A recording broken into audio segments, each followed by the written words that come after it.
वही से तो तोनी के पढ़ाई में मने नहीं खेला गई है। ए मैडम जी अपने का जोले नाच चुदौली तले पढ़ा बताओ हो भैया लोग ये सब की बोले तुम लोग तो सुनिए ले लो।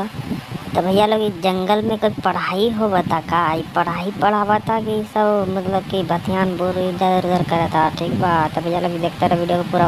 ये बहुत चंचन करे थे एकरा दू सटका पड़ी नु चूतर पर एकर चूतर लाल हो जाए ना हो मैडम जी चूतर पे ना गरिए पे सटका दिया। बिल्लू रहती तो अपन सटका लेके मारती मोटका सटका लेके कर सबके गरिया में गार लाल कर देती।